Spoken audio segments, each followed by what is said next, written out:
Okay, I'd like to open this session around Al Bregman. We'll have one session for each of the honorees today. And it gives me a great personal pleasure to introduce this session honoring Al and his seminal book, Auditory Scene Analysis, The Perceptual Organization of Sound.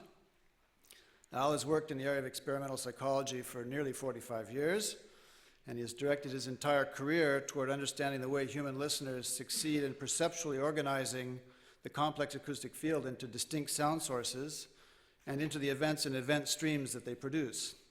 Within this field, Al has made the most significant theoretical contributions of any of a large number of scientists working in the subdiscipline of auditory psychology. His conception of perceptual organization draws its main inspiration from Gestalt psychologists, but he has brought many concepts from computer science and artificial intelligence to bear on his theorizing, leading to the development of some important concepts such as primitive auditory scene analysis being a heuristic process, schema-based auditory organization being a selective process that draws from information from the complex acoustic mixture based on past knowledge, as well as the interaction of the two in the old plus new organizational strategy, which provides a framework for understanding how perceptual continuity is perceived in the face of interrupting signals, thus allowing comprehension in noisy environments to take place. His experimental work, notably with his first paper with Jacques Campbell in 1971 on auditory stream segregation, which he astutely called primary auditory stream segregation to avoid the acronym that would result without the word primary, has provided an impressive edifice that was summarized in his book, which expands this concept to the field of what is now known as auditory scene analysis. This book currently has over 5,600 citations according to Google Scholar, and I was remembering as we gave Al the first lifetime membership in Kermit about 5 years ago, there were only 1,200 at that time, so it's still on the rise.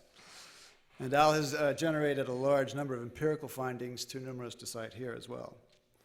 Al's work, particularly since the publication of his book, has stimulated a plethora of research in experimental psychology, cognitive neuroscience, artificial intelligence, signal processing, and auditory neurophysiology throughout the world. This richness of aftermath is in large part due to the impressive theoretical framework that Al laid out. In this sense, Al's contribution to the field of auditory science is unique in the latter half of the last century, both in terms of its experimental breadth and theoretical depth. But there are other aspects of Al's nature that also bear mentioning. So please allow me a little anecdotal detour.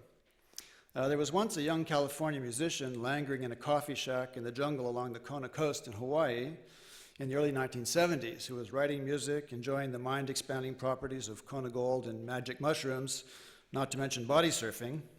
And he was pondering with perplexity the gap that separated what he had been analyzing in the 20th century music and what he had been hearing.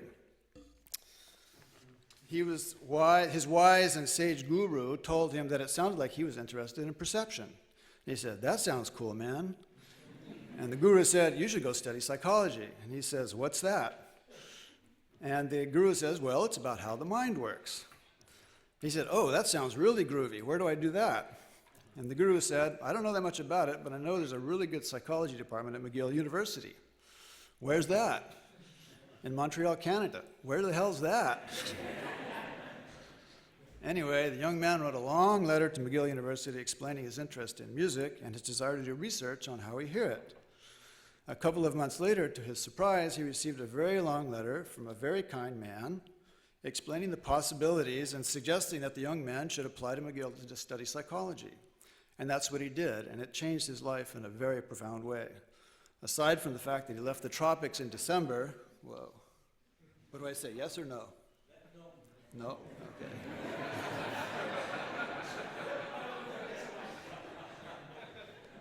Do I always say no?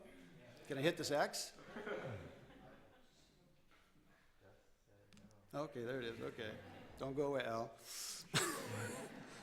Okay, as an undergraduate research advisor, Al taught me to think as a scientist and to take immense pleasure in the problem-solving enterprise that is the foundation of experimental science.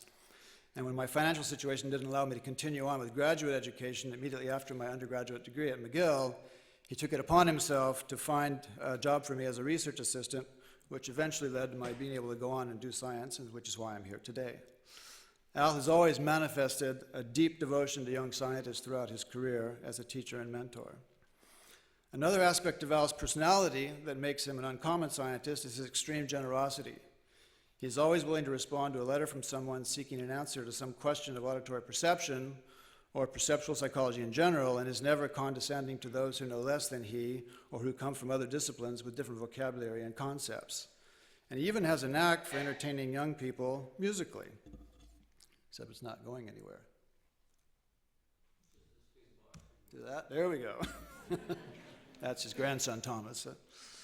In sum, Al is an exceptional man and scientist in many ways, both professional and impersonal. And I have cherished the friendship that grew between us over the last 3.5 decades, as well as with his remarkable and multi-talented wife, Abigail, who is here with us today. And I think this is probably the cutest wedding picture I've ever seen.